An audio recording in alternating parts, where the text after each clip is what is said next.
20 ജനുവരി 2023 Hindu news റിവ്യൂയിലേക്ക് എല്ലാവർക്കും സ്വാഗതം. ആദ്യത്തെ ന്യൂസ് എന്ന് പറയുന്നത് SC collegium firm on appointing gay lawyer as HC judge. ഇതെന്തുമായി ബന്ധപ്പെട്ട ന്യൂസാണ്? സുപ്രീം കോടതിൻ്റെ കൊളീജിയം സിസ്റ്റം അതുപോലെ തന്നെ ഹൈക്കോടതി ജഡ്ജിൻ്റെ നിയമനവുമായി ബന്ധപ്പെട്ട ന്യൂസാണ്. അപ്പോൾ സുപ്രീം കോടതിൻ്റെ കൊളീജിയമാണ് എന്ത് ചെയ്യുക, ഒരു ഹൈക്കോടതി ജഡ്ജിൻ്റെ പേര് റെക്കമെൻഡ് ചെയ്യുക. ആ റെക്കമെൻഡ് ചെയ്ത പേര് തന്നെയാണ് സെൻട്രൽ ഗവൺമെൻറ് അപ്പോയിൻറ്റ് ചെയ്യേണ്ടത്. പക്ഷേ ഇത്തവണ എന്ത് സംഭവിച്ചു, അത് റീകൺസിഡർ ചെയ്യാൻ വേണ്ടി തിരിച്ചയക്കുകയാണ് ചെയ്തത്. എന്താ കാരണം എന്ന് പറയുന്നത്, ജഡ്ജ് അദ്ദേഹത്തിൻ്റെ സെക്ഷൽ ഓറിയൻറ്റേഷൻ എന്ന് പറയുന്നത് ഗേ ആണ് എന്നാണ് പറയുന്നത്. അങ്ങനെ ആയിരിക്കെ അത് റീകൺസിഡർ ചെയ്യണമെന്നാണ് പറഞ്ഞിരിക്കുന്നത്. ഇപ്പോൾ government had objected the proposal citing Kirpal's relationship with Swiss national and possibility of bias because of his advocacy for LGBTQ rights. അപ്പോൾ ഇദ്ദേഹത്തെ ഇങ്ങനെ ഒരു ഓറിയൻറ്റേഷൻ കാരണം അപ്പോയിൻറ്റ് ചെയ്യാൻ സാധിക്കില്ല എന്ന രീതിയിൽ ആ തീരുമാനം റീകൺസിഡർ ചെയ്യണമെന്ന് പറഞ്ഞിട്ട് കൊളീജിയത്തിന് തിരിച്ചയച്ചത്. സുപ്രീം കോടതിൻ്റെ നിലപാട് എന്താണ് കൃത്യമായിട്ട് പറഞ്ഞിരിക്കുകയാണ്. ഫേമായിട്ടും അദ്ദേഹത്തെ തന്നെ ഹൈക്കോടതി ജഡ്ജായിട്ട് അപ്പോയിൻറ്റ് ചെയ്യപ്പെടണം. കാരണം സെക്ഷൽ ഓറിയൻറ്റേഷൻ ഒരു ബയസിന് കാരണമാവുന്നില്ല, ഒരു റിജക്ഷനോ സെലക്ഷനോ കാരണമാവുന്നില്ല എന്നാണ് സുപ്രീം കോടതി പറഞ്ഞിരിക്കുന്നത്. Supreme court collegium on Thursday stood firm by its resolve to have government appoint openly gay lawyer Saurabh Kripal as Delhi High Court judge, saying every individual is entitled to maintain their own dignity and individual bias on sexual orientation, individuality based on sexual orientation. അപ്പോൾ ഇതിൽ പറഞ്ഞിരിക്കുന്നത് എന്താ, എല്ലാവർക്കും individuality maintain ചെയ്യാൻ ഉള്ള അധികാരമുണ്ട്, privacy ഉണ്ട്, അതുപോലെ തന്നെ സെക്ഷൽ ഓറിയൻറ്റേഷനൊക്കെ അവരവരുടെ കാര്യമാണ്. അല്ലാതെ ഇങ്ങനൊരു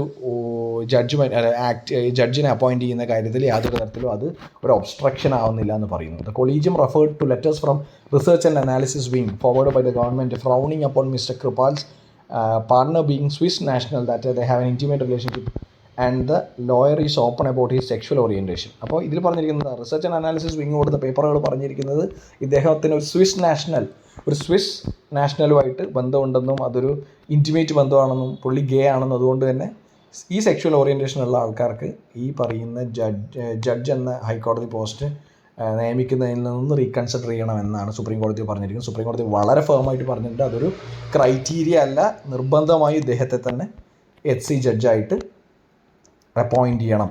ഏത് ഹൈക്കോടതിനെ കുറിച്ചാണ് പറഞ്ഞത്? ഡൽഹി ഹൈക്കോടതിനെ കുറിച്ചാണ് പറയുന്നത്. ഡൽഹി ഹൈക്കോടതി. അടുത്തത് ഒരു പൊളിറ്റിക്കൽ ന്യൂസാണ്, പക്ഷേ ഏതാണ് ഈ ക്യാമ്പയിൻ നടക്കുന്നത് എന്നുള്ളത് ഓർത്ത് നോക്കണം. Aware of people's sufferings in Jammu and Kashmir, I came to share your pain, says Rahul Gandhi എന്ത് പരിപാടിയായി ബന്ധപ്പെട്ടാണ് ജമ്മു കാശ്മീരിൽ പോയിരിക്കുന്നതെന്ന് ഓർത്ത് നോക്കണം. ഭാരത് ജോഡോ ക്യാമ്പയിൻ, ഭാരത് ജോഡോ യാത്ര, അതൊന്ന് ഓർത്ത് നോക്കണം. ഇന്നത്തെ എഡിറ്റോറിയൽ നോക്കാം. Interested party, the PIB might be good at checking facts but it cannot be the sole arbiter of truth എന്ന് പറയുന്നു. എന്തുമായി ബന്ധപ്പെട്ട ന്യൂസാണിത്? ഈ എഡിറ്റോറിയൽ ഡിസ്കസ് ചെയ്യുന്നത് ഈ ഫേക്ക് ന്യൂസിനെ കൗണ്ടർ ചെയ്യാൻ വേണ്ടിയിട്ട് ഗവൺമെൻറ്റിൻ്റെ പുതിയ പോളിസിയാണ് പ്രസ് ഇൻഫർമേഷൻ ബ്യൂറോ, ഗവൺമെൻറ്റിൻ്റെ ഏജൻസിയാണ്, അല്ലെങ്കിൽ ഏതെങ്കിലും ഏജൻസീനെ, അങ്ങനെ ഗവൺമെൻറ് തീരുമാനിക്കുന്ന ഏതെങ്കിലും ഒരു ഏജൻസിയെ കൊണ്ട് ഫാക്ട് ചെക്ക് ചെയ്യുക. എന്താണ് ഫാക്ട് ചെക്കിങ്? ഈ പറയുന്ന സോഷ്യൽ മീഡിയയിലും മറ്റ് പ്ലാറ്റ്ഫോമിലും വരുന്ന കണ്ടൻസ് ശരിയോ തെറ്റോ ഒന്ന് സ്ക്രൂട്ടനൈസ് ചെയ്യാൻ വേണ്ടി ഒരു ഗവൺമെൻറ് ഏജൻസിനെ അല്ലെങ്കിൽ പ്രസ് ഇൻഫർമേഷൻ ബ്യൂറോനെ ഏൽപ്പിക്കുന്നു എന്നൊരു ന്യൂസിനെ അനലൈസ് ചെയ്യുന്ന എഡിറ്റോറിയലാണിത്.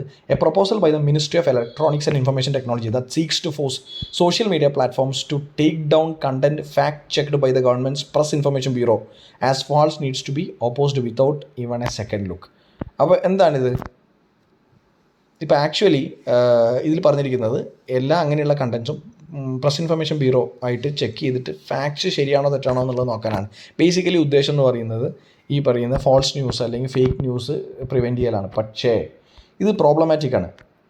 എന്താണ്? The proposed amendment to the IT rules opens the door for PIB or any other agency authorised by the central government for fact checking. അപ്പോൾ ഏതെങ്കിലും ഏജൻസിയോ അല്ലെങ്കിൽ പ്രസ് ഇൻഫർമേഷൻ ബ്യൂറോ എന്താണ് ഈ ഫാക്ട് ചെക്കിങ്ങിനായിട്ട് അപ്പോയിൻറ്റ് ചെയ്യപ്പെടുകയാണ്. അതെന്തുകൊണ്ടാണ് പ്രോബ്ലമാറ്റിക് ആവുന്നത്? ഡീപ്പ് ഇംപ്ലിക്കേഷൻ ഉണ്ടാവും എന്ന് പറയുന്നത് എന്തുകൊണ്ടാണ്?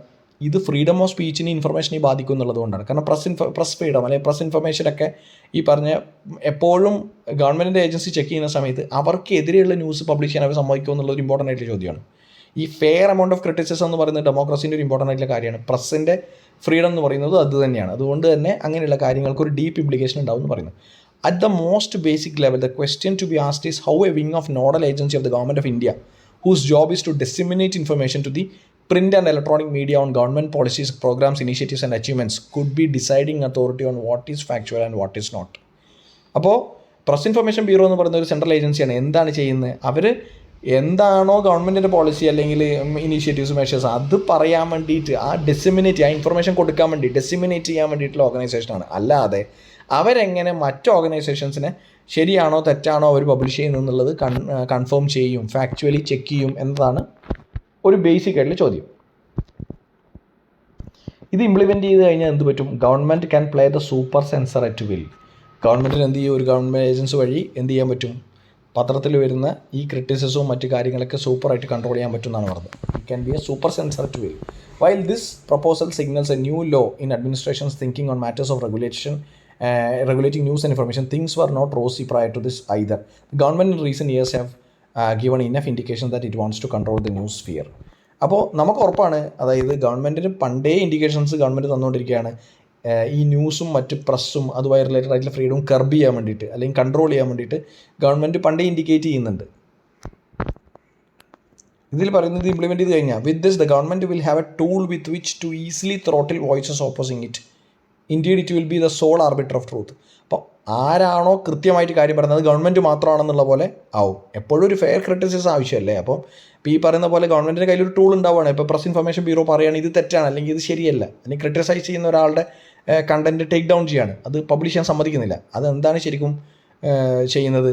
അത് ശരിക്കും ചെയ്യുന്നത് ഈ പറയുന്ന ആ പ്രസ് ഫ്രീഡം അല്ലെങ്കിൽ ഫ്രീഡം ഓഫ് പ്രസ് വയലേറ്റ് ചെയ്യാണ് ചെയ്യുന്നത്.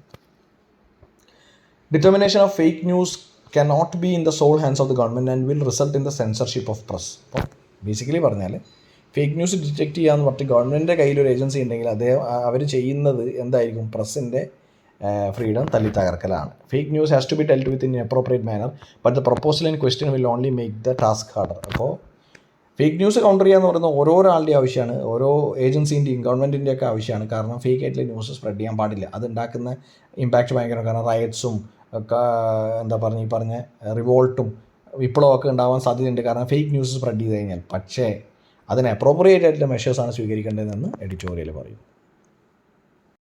അടുത്തൊരു ന്യൂസിൽ പറഞ്ഞിരിക്കുന്നത് presence of POCSO victims in court impacts their psyche. അപ്പോൾ പോക്സോ വിക്ടിംസ്, പ്രത്യേകിച്ച് ഇങ്ങനെ 18 ഇയേഴ്സിന് താഴെയുള്ള സെക്ഷുവൽ ഹറാസ്മെൻറ്റ് കേസസിൻ്റെ വിക്ടിംസിന് ഭയങ്കരമായിട്ടുള്ള സൈക്കോളജിക്കലായിട്ട് ട്രോമ ഉണ്ടാവും. എപ്പോൾ ഓപ്പൺ ആയിട്ടുള്ള കോർട്ടുകളിൽ ഈ വാദം കേൾക്കാനും അല്ലെങ്കിൽ ഹിയറിങ്ങിനൊക്കെ പോകുന്ന സമയത്ത്, സിറ്റിങ്ങിനും ഹിയറിങ്ങിനൊക്കെ പോകുന്ന സമയത്ത് അവരുടെ സൈക്കോളജിക്കലായിട്ടുള്ള എന്താ പറയുക കാര്യങ്ങളെ ബാധിക്കുന്നു. അവർക്ക് അഡ്വേഴ്സ് ആയിട്ടുള്ളൊരു സൈക്കോളജിക്കൽ ട്രോമ ഉണ്ടാവുമെന്നും ഹൈക്കോടതി പറയുന്നു. ഡൽഹി ഹൈക്കോടതിയാണ് ഇങ്ങനെയുള്ളൊരു റൂൾസ് ആൻഡ് റെഗുലേഷൻസ് പറയുന്നത്. ഡൽഹി ഹൈക്കോടതി issues a set of guidelines to reduce the trauma of POCSO survivors during the bail hearings.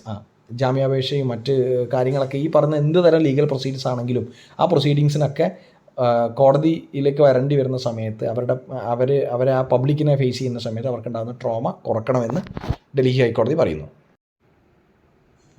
അപ്പോൾ thank you so much for listening to the video. നമുക്ക് നാളെ കാണാം. Bye, take care.